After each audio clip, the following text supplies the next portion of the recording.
আসসালামু আলাইকুম। Chandpur Shahrasti quail farm and hatchery পক্ষ থেকে আপনাদের শুভেচ্ছা ও অভিনন্দন। সম্মানিত খামারিরা, আজকে আমি কোম্পানি থেকে কিছু তিতি মুরগির বাচ্চা নিলাম। এগুলো ব্রুডিং করে হকারদের মাধ্যমে এগুলো সেল হবে। তো এগুলো ব্রুডিং করব। তো ইসমাইলে বাচ্চাগুলো ছাড়তেছে। ইসমাইল, এগুলো কিসের বাচ্চা? হ্যাঁ, এগুলো কিসের বাচ্চা ছাড়লা তুমি এখন? তিতি মুরগি।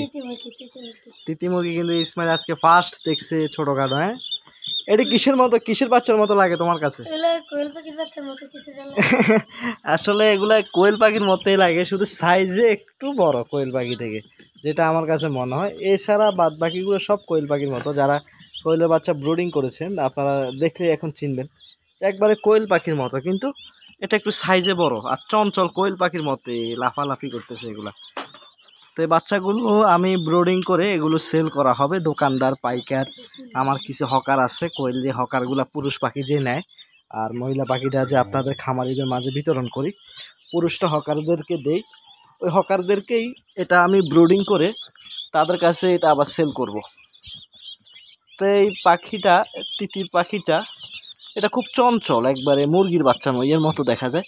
তো জিরো বাচ্চা লাগলে কিন্তু আমি আপনাদেরকে দিতে পারবো। এটা কোম্পানির বাচ্চা, জিরো বাচ্চাটা কোম্পানি থেকে দেওয়া যাবে। দেখা যায় যে একটা তিতির মুরগির জিরো বাচ্চার দাম কিন্তু অনেক টাকা। হ্যাঁ, এখানে আপনার দেখা যায় যে 130 টাকার মতো হতে পারে, এরকম চলে আসে কিন্তু জিরো বাচ্চাটা বর্তমান সময়কার রেট। তো এরকমই ব্রুডিং করে এরপর যারা হকার রয়েছে এদের মাধ্যমে আমি সেল করব।